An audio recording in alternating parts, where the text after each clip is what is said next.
بسم اللہ الرحمن الرحیم۔ السلام علیکم ورحمۃ اللہ وبرکاتہ۔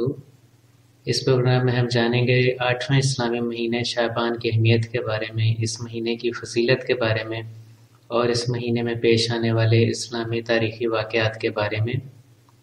ناظرین، شعبان کے معنی جمع کرنے کے ہیں، تفریق کرنے کے ہیں۔ اس مہینے میں مخلوق خدا کے مستقبل کے بارے میں فیصلے کیے جاتے ہیں، ایک فہرست تیار کر لی جاتی ہے، ایک لسٹ بنائی جاتی ہے جس میں یہ کچھ لکھا جاتا ہے کہ اللہ تعالیٰ کی مخلوق کے ساتھ آنے والے وقت میں کیا اچھائیاں کیا برائیاں پیش آئیں گی، کس طرح کے واقعات پیش آئیں گے، اور وہ لسٹ فرشتوں کو تھما دی جاتی ہے۔ لہٰذا اس مہینے کی اہمیت سے بھی ہم انکار نہیں کر سکتے۔ حضرت عائشہ رضی اللہ تعالیٰ عنہ سے روایت ہے کہ نبی کریم حضرت محمد مصطفیٰ صلی اللہ علیہ وآلہ وسلم نے فرمایا کہ آئندہ فرشتوں نے جن لوگوں کی روحیں قبض کرنی ہوتی ہیں ان لوگوں کے ناموں کی لسٹیں تیار کر لی جاتی ہیں، اور وہ فرشتوں کو اللہ تعالیٰ تھما دیتے ہیں، اور ملک الموت یعنی موت کا فرشتہ لوگوں کی لسٹیں لے کر زمین پر آ جاتا ہے۔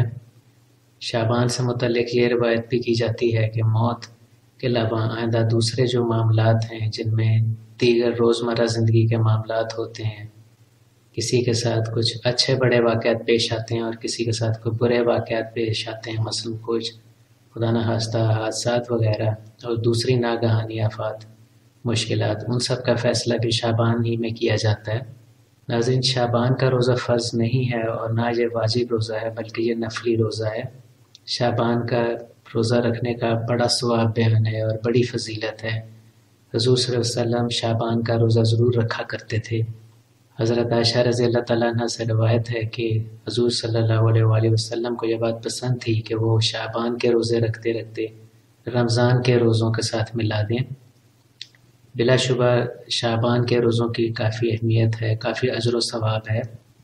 مزید حضرت ام سلمہ رضی اللہ تعالیٰ عنہ فرماتی ہیں کہ میں نے حضور صلی اللہ علیہ وآلہ وسلم کو شعبان اور رمضان کے روزوں کے علاوہ کسی اور مہینے میں اتنے متواتر طریقے سے لگاتار روزے رکھتے ہوئے نہیں دیکھا۔ اب ہم آپ کو ایک مزید حدیث کے بارے میں بتاتے ہیں جو کہ سنن نسائی میں درج ہے، اس کی ہم آپ کو ٹرانسلیشن اردو ترجمہ بتاتے ہیں۔ سنن نسائی کے مطابق نبی کریم حضرت محمد مصطفیٰ صلی اللہ علیہ وآلہ وسلم نے فرمایا، یہ شعبان کا مہینہ ہے جو رجب اور رمضان کے درمیان ہے۔ لوگ اس کی فضیلت سے غافل ہیں۔ اس مہینے میں اللہ تعالیٰ کے حضور لوگوں کے اعمال پیش کیے جاتے ہیں۔ میری آرزو یہ ہے کہ جب میرے اعمال پیش ہوں تو میرا شمار روزہ داروں میں ہو۔ لہٰذا یہی وجہ تھی کہ نبی کریم صلی اللہ علیہ وسلم شعبان کے روزے ضرور رکھا کرتے تھے۔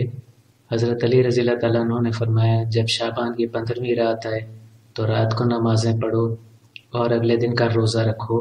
درج ہے یہ ابن ماجہ میں۔ اب ہم آپ کو بتاتے ہیں شعبان کی 15ویں رات کی اہمیت کے بارے میں۔ ناظرین، شعبان کی 15ویں رات کے کئی نام ہیں۔ کئی جگہوں پر اسے لیلۃ الصق کہا جاتا ہے، کئی جگہوں پر لیلۃ المبارکہ کہا جاتا ہے، اور کئی جگہوں پر اسے لیلۃ البراء کہا جاتا ہے یا لیلۃ البرات کہا جاتا ہے۔ لیکن اس رات کو شب برات عام طور پر کہا جاتا ہے۔ ہمارے ملک میں بھی اسے شب برات ہی کے نام سے پہچانا جاتا ہے۔ شب فارسی کا لفظ ہے اور اس کا مطلب رات ہے، اور برات عربی کا لفظ ہے، اس کا مطلب بری ہونے اور نجات پانے کے ہیں۔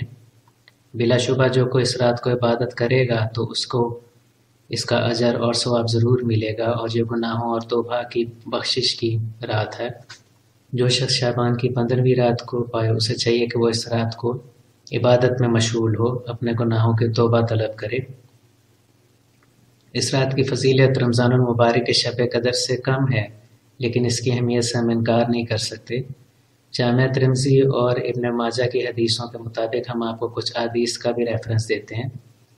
اللہ تعالیٰ شعبان کی 15ویں رات کو آسمان دنیا پر نزول فرماتا ہے اور قبیلہ کلب کی بکریوں کے بالوں کی تعداد سے بھی زیادہ گناہوں کی بخشش فرماتا ہے۔ یعنی اس حدیث سے ہمیں پتہ لگتا ہے کہ اگر کسی شخص کے گناہ غرض کے کسی بکری کے کھال پر موجود بالوں سے بھی زیادہ ہوں تو پھر بھی اس کے گناہ اللہ تعالیٰ معاف فرماتا ہے۔ حضرت عائشہ رضی اللہ تعالیٰ عنہ فرماتی ہیں کہ نبی کریم حضرت محمد مصطفیٰ صلی اللہ علیہ وآلہ وسلم نے فرمایا کہ شعبان کی 15ویں تاریخ کی رات کو یعنی شب برات پر یہ دعا پڑھنی چاہیے، جس کا ہم آپ کو یہاں پر ترجمہ بتاتے ہیں۔ یا اللہ میں تیرے عفو کی پناہ چاہتا ہوں تیری سزا سے، اور تیری رضا کی پناہ چاہتا ہوں تیرے غصے سے، اور پناہ چاہتا ہوں تیری سختیوں سے۔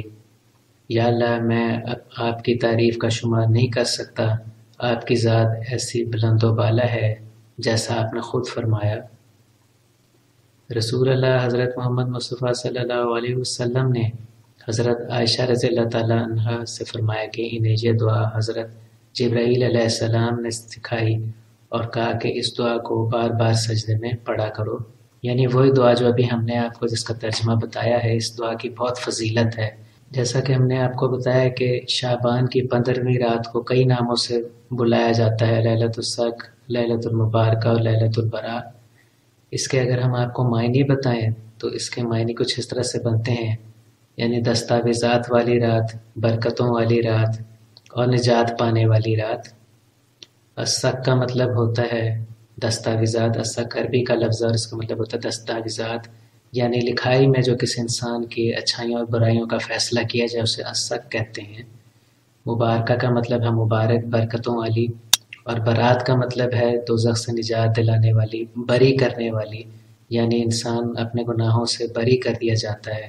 اگر وہ اپنے گناہوں کے سچے دل سے اس رات کو توبہ کرتا ہے تو اللہ تعالیٰ ضرور اس کی توبہ انشاءاللہ قبول فرمائیں گے۔ اب ہم ذکر کرتے ہیں شب برات کے موقع پر کی جانے والی چند بدعتوں کے بارے میں جو ہمارے معاشرے میں عام پائی جاتی ہیں۔ شب برات کے موقع پر ہم دیکھتے ہیں کہ لوگ بہت سے ایسے کام کرتے ہیں اور بہت سی ایسی رسومات کی جاتی ہیں جن کا اسلام میں، شریعت میں کسی قسم کا کوئی ریفرنس یا حوالہ نہیں ملتا۔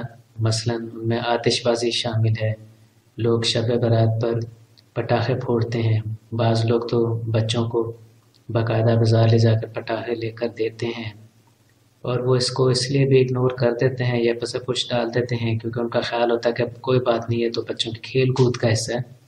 حالانکہ مذہبی معاملے میں بچوں کو اگر وہ کوئی غلط کام کریں تو انہیں سمجھانا چاہیے۔ اگر آپ کے بچے پٹاخے پھوڑنے کا کہتے ہیں، پٹاخے مانگتے ہیں، پیسے ہونے چاہیے پٹاخے خریدنے کے لیے، تو ہم آپ کو یہی تلقین کرتے ہیں کہ انہیں آپ سمجھائیں، بچوں کو بتائیں کہ یہ غلط بات ہے، شب برات کا موقع پر پٹاخے نہیں پھاڑنے چاہیے بلکہ عبادت کرنی چاہیے۔ پھر لوگ آج کل تو بچوں کے علاوہ کئی بڑے بھی دیکھے ہیں کہ وہ پٹاخے پھاڑتے ہیں اور آتش بازی کا سامان گھر لاتے ہیں، تو یہ سب بدعت میں شامل ہیں۔ اس کے علاوہ ایک بدعت یہ پائی جاتی ہے کہ لوگ میٹھا بنا کر تقسیم کرتے ہیں، میٹھی چیزیں، میٹھے چاول بنائے جاتے ہیں، آس پڑوس میں بھیجے جاتے ہیں اور سمجھا جاتا ہے کہ شاید یہ موجب ثواب ہے، حالانکہ اس کا بھی کوئی اسلام میں ریفرنس نہیں ملتا، یہ بھی بدعت میں آتا ہے۔ تیسری جو بدعت عام طور پر دیکھنے میں آتی ہے شب برات پر، وہ یہ ہے کہ لوگ برتن بدل لیتے ہیں، گھر کے نئے برتن لے کے آتے ہیں اور اپنے گھر پہ بعض لوگ سفیدی کراتے ہیں۔ بڑے شہروں میں تو اس کا رجحان کافی کم ہو چکا ہے، عام دیکھنے میں نہیں آتا، لیکن ہمارے کئی دیہاتوں میں اب بھی لوگ گھر پر سفیدی کراتے ہیں، یا زیادہ نہیں تو پھر برتن تو ضرور بدل ہی لیتے ہیں۔ پھر ایک اور بدعت جو شب برات پر پائی جاتی ہے وہ یہ کہ لوگ مسور کی دال پکاتے ہیں۔ اب وہ کس لیے پکاتے ہیں اس کا کچھ اگر ان سے پوچھا جائے تو ان میں سے اکثر خود بھی جواب نہیں دے سکتے۔ اگر ان سے پوچھا جائے تو انہیں خود بھی معلوم نہیں ہوتا، وہ صرف یہ کہتے ہیں کہ کیونکہ ان کے بڑے مسور کی دال پکاتے ہیں شب برات پر، اور یہ ان کے گھر میں چلتا آ رہا ہے، ایک طرح کا کلچر کا حصہ بنا ہوا ہے، اس لیے بس ان کی فیملی میں کیونکہ ہوتا ہے لہٰذا انہوں نے بھی مسور کی دال پکانی ہے۔ حالانکہ یہ بھی بدعت ہے، اس کا بھی اسلام میں کوئی ریفرنس نہیں ملتا۔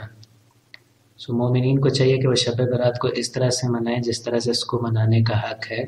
شب برات پر عبادت کریں، اللہ تعالیٰ سے اپنے گناہوں کی مغفرت طلب کریں اور ہر طرح کی بدعت سے بچیں۔